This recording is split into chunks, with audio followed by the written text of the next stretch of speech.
انسان کی تاریخ سفر سے بھری پڑی ہے۔ کبھی تلاش، کبھی ہجرت، کبھی کسی پیارے سے ملنے کی خواہش، کبھی سفر کی کوئی اور وجہ۔ حضرت آدم علیہ السلام نے حضرت حوا رضی اللہ تعالی عنہ کی تلاش میں سفر کیا۔ کئی سارے انبیاء نے کسی نہ کسی ذمہ داری کی وجہ سے سفر کیا۔ ہمارے آقا صلی اللہ علیہ وسلم نے مدینہ پاک کی طرف ہجرت کا سفر کیا۔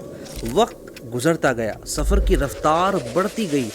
آج انسان زمین سے آسمان تک سفر کرتا ہے، چند گھنٹوں میں ایک ملک سے دوسرے ملک میں جاتا ہے۔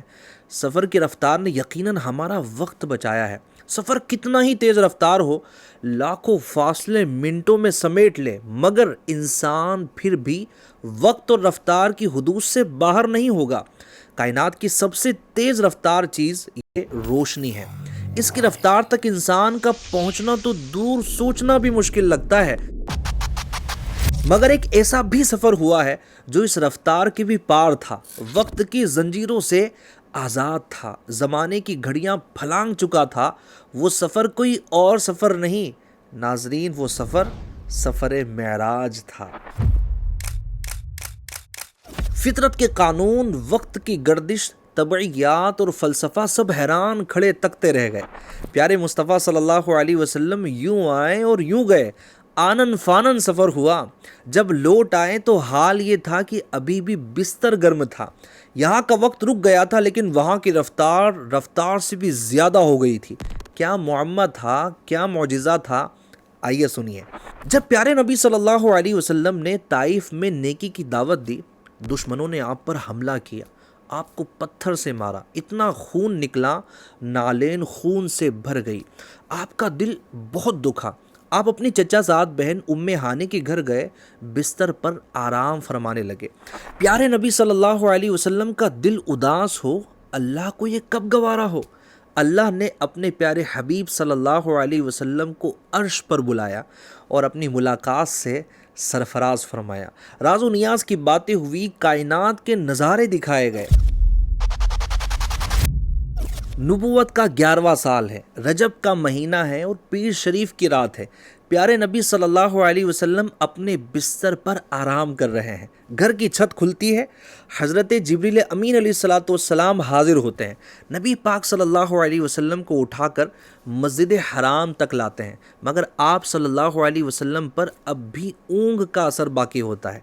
پیارے نبی صلی اللہ علیہ وسلم کا دل مبارک زمزم شریف سے دھو کر اس میں حکمت و نور بھرا جاتا ہے، اور براق نام کی سواری پر آپ کو سیر کرائی جاتی ہے۔ اس سفر میں آپ صلی اللہ علیہ وسلم کئی مشاہدات کرتے ہیں، قدرت کے نظارے دیکھتے ہیں، مسجد اقصی میں نبیوں کی امامت کرتے ہیں۔ مسجد حرام سے مسجد اقصی تک کا سفر معراج کا پہلا مرحلہ ہوتا ہے۔ اب سفر شروع ہوتا ہے بلندیوں کا، وقت کی بندش سے باہر جانے کا، ساتوں آسمانوں کی سیر کا۔ براق کی رفتار اتنی کہ جدھر تک نظر جائے وہاں اس کا پہلا قدم، یعنی 1 ملی سیکنڈ سے بھی کم وقت میں وہ کئی فاصلے طے کر لیتا تھا۔ پہلے آسمان پر حضرت آدم علیہ السلام سے ملاقات ہوتی ہے، دوسرے آسمان پر حضرت یحییٰ اور حضرت عیسیٰ علیہ السلام سے مل جاتے ہیں، تیسرے آسمان پر حضرت یوسف علیہ السلام ملتے ہیں، چوتھے آسمان پر حضرت ادریس علیہ السلام نظر آتے ہیں، پانچویں آسمان پر حضرت ہارون علیہ السلام ہوتے ہیں، اور چھٹے آسمان پر حضرت موسیٰ کلیم اللہ علیہ السلام سے ملاقات ہو جاتی ہے۔ اب 7ویں آسمان کی طرف گئے تو وہ حضرت ابراہیم علیہ السلام موجود تھے۔ سبحان اللہ، یہ آسمانوں کا سفر تھا۔ انبیاء سے ملاقاتیں ہوئی، جنت اور جہنم کا مشاہدہ کیا، کئی سارے معاملات کو ملاحظہ کیا۔ حضرت جبریل امین علیہ السلام نے آپ علیہ السلام کے سوالوں کا جواب بھی دیا اور خوب اچھے سے سیر کرائی۔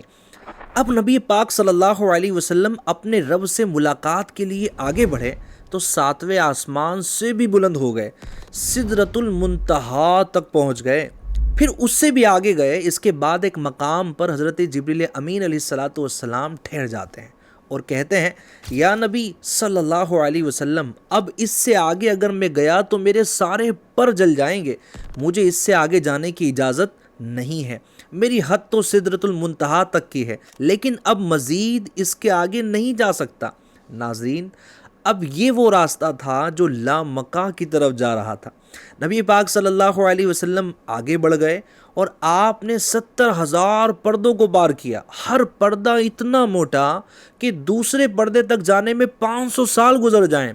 اب مکمل طور پر وقت کی حدود سے باہر نکل کر میرے آقا کریم صلی اللہ علیہ وسلم ایک ایسے مقام پر پہنچ گئے جہاں نہ وقت، نہ لمحہ، نہ سمت، نہ جہت، نہ کب کہاں کس طرح جیسے معاملات کا دخل، جہاں نہ زمان نہ مکان، نہ حد نہ قید، اس کائنات سے بالکل جدا مکان لامکاں تک پہنچ گئے۔ پھر صدا آئی اور قریب آؤ اور قریب آؤ۔ نبی پاک صلی اللہ علیہ وسلم اور قریب ہوئے، اپنے رب کے اتنا قریب ہوئے کہ محض اتنا فاصلہ رہ گیا جتنا قوسین کے بیچ میں رہتا ہے۔ جیسے دو آدمی ملاقات کے لیے گلے ملتے ہیں نا، تو ملنے سے تھوڑی دیر پہلے جو فاصلہ بنتا ہے اتنا ہی فاصلہ نبی پاک صلی اللہ تعالی علیہ وآلہ وسلم کے لیے تھا۔ ناظرین، یہ قریب ہونا، فاصلہ، آگے بڑھنا، یہ سب الفاظ ہم استعمال کرتے ہیں، اور اصل بات یہ کہ ہم مجبور ہیں، کسی بھی مفہوم کو سمجھنے کے لیے ہم الفاظ کے محتاج ہوتے ہیں، لیکن اللہ کی ذات ان تمام الفاظ سے پاک ہے۔ اس کی کیفیت کو ہم بیان نہیں کر سکتے۔ اصل کیفیت کیا تھی وہ رب جانے اور اس کے پیارے محبوب جانے۔ ناظرین، یہ تھا مکمل واقعہ معراج، ایک ایسا معجزہ جس نے صرف عقل کو ہی نہیں بلکہ فطرت کے قوانین کو بھی حیرت زدہ کر دیا۔ وقت بھی جسے اپنے احاطے میں نہ لے سکا، روشنی کی رفتار سے بھی تیز جانا آنا ہوا۔ اس سفر معراج میں نبی پاک صلی اللہ علیہ وسلم نے جنت کی نعمتیں اور جہنم کے عذابات دیکھے۔ یہ مستقبل تھا۔ نبی پاک صلی اللہ علیہ وسلم جس سواری پر سوار ہوئے اس کا نام تھا براق، اور یہ عربی لفظ ہے جس کا معنی بجلی کی طرح تیز رفتار۔ ناظرین، آپ نے سنا کہ نبی پاک علیہ الصلوۃ والسلام 70,000 پردے پار کر کے آگے بڑھے۔ یہ پردے اتنے فاصلے والے کہ ایک سے دوسرے تک جانے کے لیے 500 سال کا عرصہ لگ جائے۔ اس کائنات میں کتنے سارے عالم ہیں، کتنے سارے پردے ہیں، سب کو چیر کر آگے ایسے مقام پر جانا جہاں کوئی فطری قانون عمل نہ کرے بلکہ موجود ہی نہ ہو۔ آج انسان چاند تک جا کے بتاتا ہے کہ آسمانوں میں تاریکی ہے، اور پوری کائنات کو دیکھنے کے لیے انسان کی عمر بھی کم ہے۔ چاند جیسے ہزاروں اور بھی سیارے ہیں۔ انسان ابھی جتنا دریافت کر چکا ہے اس سے وہ معراج کے واقعے کا اندازہ بالکل لگا سکتا ہے۔ ہم اسباب اختیار کر کے گئے۔ نبی پاک صلی اللہ تعالی علیہ وسلم کو اللہ پاک نے خود بلایا۔ اب انسان کے اسباب اور رب کے اسباب میں فرق تو رہے گا ہی۔ انسان کی سواری اسپیس شپ اتنی رفتار نہیں رکھتی جتنی براق کی تھی۔ سائنس اس بات کو مانتی ہے کہ اگر انسان روشنی کی رفتار سے سفر کرے تو کائنات کا مشاہدہ کیا جا سکتا ہے، لیکن اتنی رفتار انسان کے لیے ممکن بھی نہیں ہے، اور انسان کا جسم اتنا مضبوط بھی نہیں ہے۔ اتنی رفتار انسان کو ہی ختم کر دے۔ لیکن نبی پاک صلی اللہ علیہ وسلم کے سفر معراج میں اس سے بھی زیادہ رفتاریں تھیں، پھر بھی آپ کے جسم کو کچھ نہ ہوا۔